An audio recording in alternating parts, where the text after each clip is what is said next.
I'll see you soon, old toy.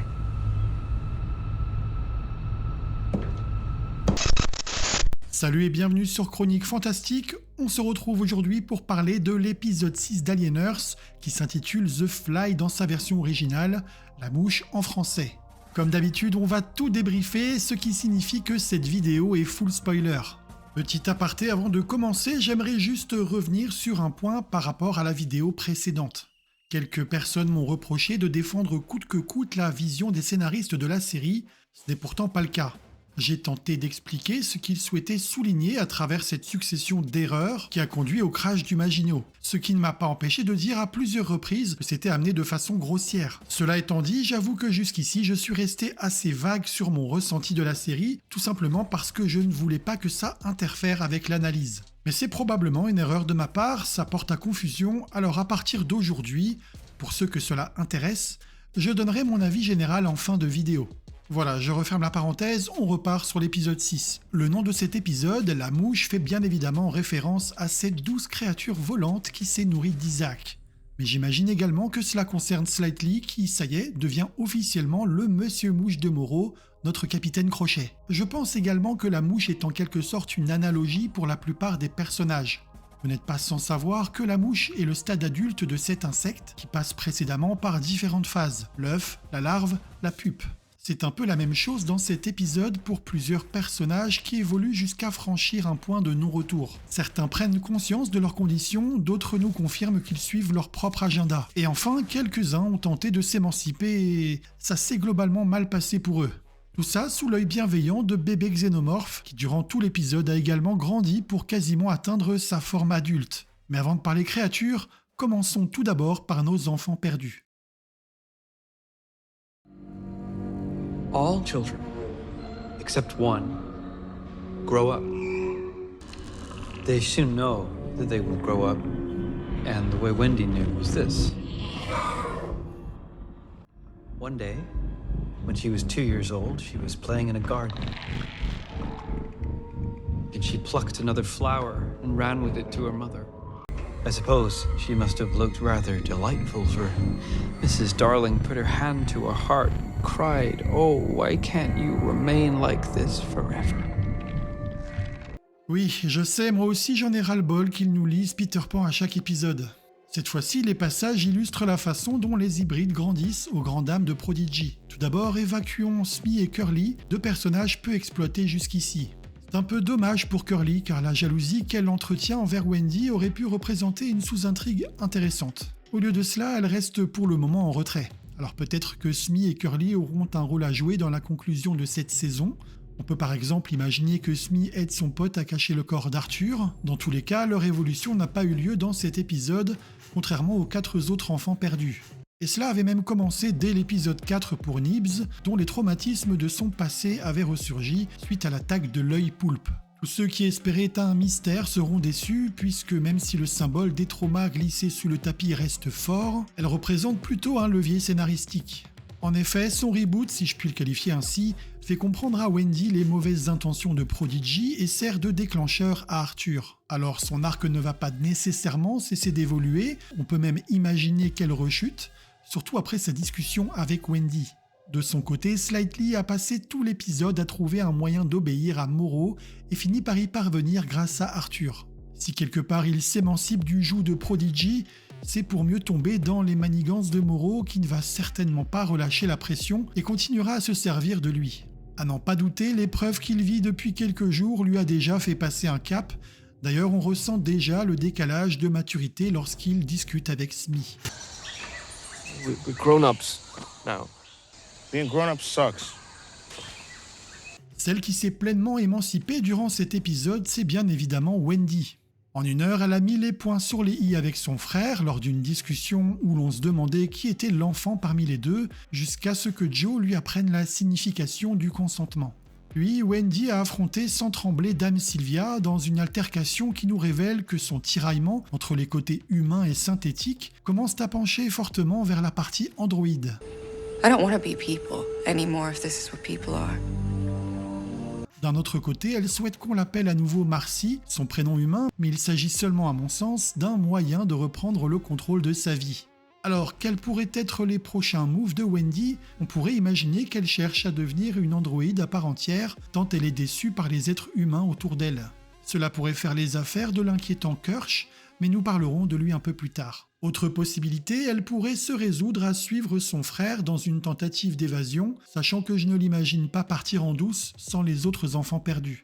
Reste sa relation ambiguë avec le xénomorphe et le fait qu'elle éprouve beaucoup d'empathie pour les créatures. Serait-elle capable de les libérer en partant? Personnellement, je pense qu'elles trouveront un moyen de s'échapper par elles-mêmes, d'autant qu'il est trop dangereux pour Wendy de s'y aventurer avec ses mouches synthétivores en liberté. Enfin, parlons de celui qui nous a quittés, le premier des enfants perdus à passer l'arme à gauche, Toodle, aka Isaac. Avait-il vraiment grandi? Peut-être pas, mais il l'a cru, ou tout du moins il a voulu le faire croire à tout le monde qu'il était à la hauteur de sa tâche scientifique. Un peu comme Arthur, dont nous parlerons un peu plus tard, il est puni alors qu'il était pavé de bonnes intentions, même s'il a péché par orgueil en repoussant la possibilité d'être secondé par Curly. Il n'a pas suivi le protocole dans un souci de bien faire, quelque chose que tout le monde aurait pu anticiper et qui a peut-être été anticipé par Kirsch. Mais on reparlera de tout ça en temps et en heure. Avez-vous remarqué, Noah Hawley, le showrunner de la série, a distillé des confrontations et des rapports de force entre plusieurs duos durant tout l'épisode. À chaque fois, il est question de contrôle et de domination sur l'autre personne ou entité. Toutefois, une double confrontation a été plus symbolique que les autres. La première met en scène Atom, le larbin de Boy, contre Arthur et Dame Sylvia. L'un représente le capitalisme, alors que les deux autres symbolisent la science. Le différend qui les oppose concerne évidemment le sort de Nibs. Et le décalage de perception est assez ahurissant entre les deux parties. Pour Arthur et Dame Sylvia, Nibs nécessite une thérapie longue durée, car pour eux il s'agit avant tout d'une enfant transférée dans un corps synthétique. Pour Atom, le point de vue est foncièrement différent. Ce corps synthétique, qui coûte des millions de dollars, a visiblement un problème de fonctionnement, et l'urgence n'est pas de soigner l'esprit de Nibs, mais de rassurer les investisseurs. Reset her to before the tower. Full memory wipe. Oui, je sais, moi aussi j'ai vomi à ce moment-là. Ce qui est d'autant plus intéressant, c'est la réaction du couple qui va alors se diviser lorsque cette pourriture va leur intimer l'ordre de rebooter la petite. D'un côté, Arthur représente la science qui refuse de franchir ses limites de l'éthique. De l'autre, Dame Sylvia reste aveugle et sourde face aux agissements d'un milliardaire complètement marteau. Finalement, Arthur se prend un retour de bâton monumental alors qu'il prenait enfin les bonnes décisions en se faisant trahir par l'une de ses créations. À son tour, il va servir de cobaye, mais cette fois pour Moreau et Weyland-Yutani. Nul doute que la réaction de Dame Sylvia sera intéressante à scruter dans le prochain épisode. Non seulement elle est remise en question par Wendy, et puis elle risque sûrement de s'apercevoir de la disparition de son mari. Le point hebdomadaire sur les créatures de l'espace, c'est maintenant. Et on commence avec la petite nouvelle, l'étrange mouche géante qui, tiens comme par hasard, se nourrit de matière non organique. J'en attendais beaucoup de cette dernière créature et je n'ai pas été déçu, même si ça commence à faire beaucoup de bestioles qui utilisent de l'acide comme moyen de défense ou d'attaque. J'imagine tout de même que la mouche a pondu dans les yeux d'Isaac, comme elle l'a peut-être fait dans ceux de la femme de Petrovitch. Mais malgré cette introduction, ma foi violente, malgré également cette petite beauté que j'aimerais bien voir sortir de sa cage, eh ben la gigastar de la série c'est encore Thiocelius. Y a rien à faire, il en impose dans sa peau de mouton, rien qu'un regard et il vole la vedette à tous les autres. Et encore une fois, il a l'air bien plus intelligent qu'une grosse partie des personnages. On en a encore été témoin, c'est lui qui déconcentre Isaac pour le pousser à l'erreur.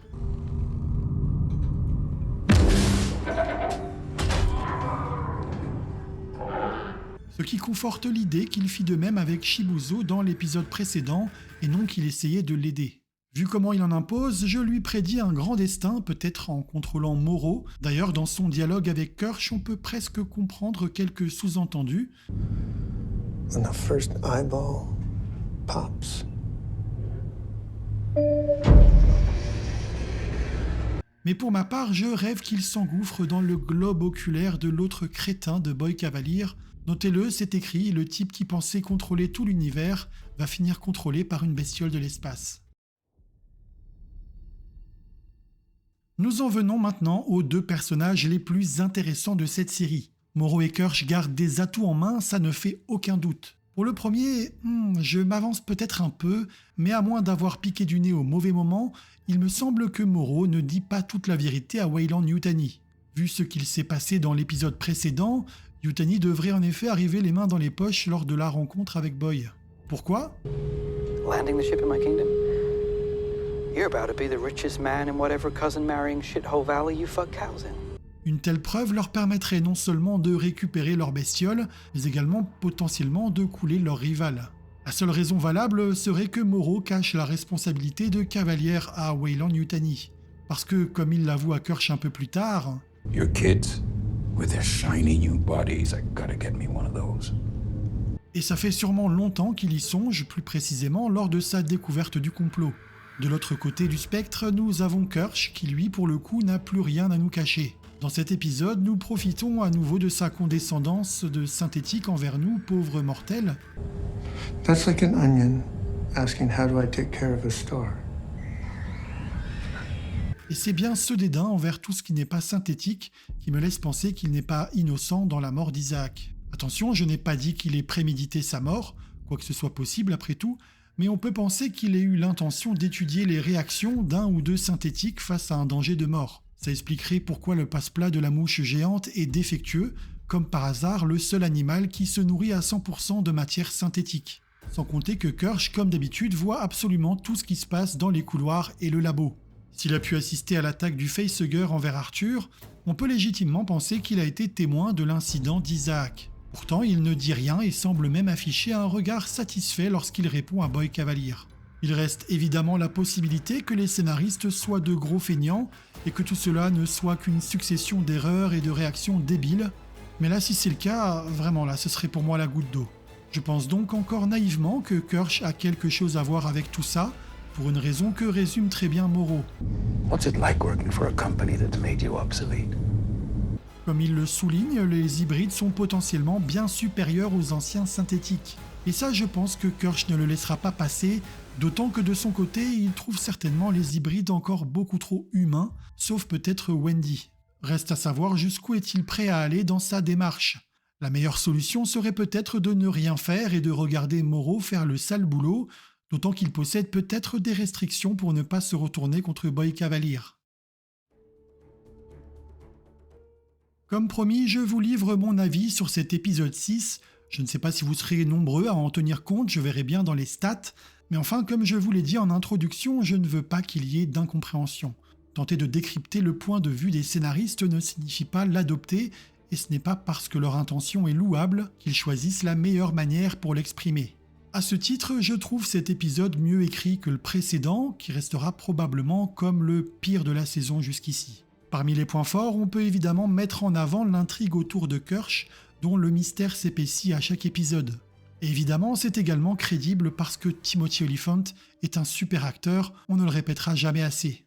Autre point positif, je dois dire que je ne m'attendais pas à la trajectoire qu'allait emprunter l'arc narratif d'Arthur. Et là-dessus, je suis assez satisfait, car dans les premiers épisodes, je pensais qu'Arthur serait prêt à tout pour continuer à expérimenter, et c'est finalement Dame Sylvia, le personnage le plus empathique sur le papier, qui s'y colle. Bon, passons maintenant au point négatif, et je vais tout de suite mettre les pieds dans le plat, mais je ne sais pas ce que je dois penser de Samuel Blenkin, l'acteur qui incarne Boy Cavalier. Autant je le trouve constamment en surjeu, autant je trouve le personnage insupportable, ce qui devrait plutôt être bon signe, j'imagine. Mais j'avoue ne croire pas un seul instant à son personnage, qui est beaucoup trop cliché à mon goût. Bref, dites-moi en commentaire ce que vous pensez de sa prestation, j'ai envie de savoir si je suis le seul à avoir du mal avec lui. Autre problème, eh bien, c'est encore ce scénario que je trouve beaucoup trop inégal.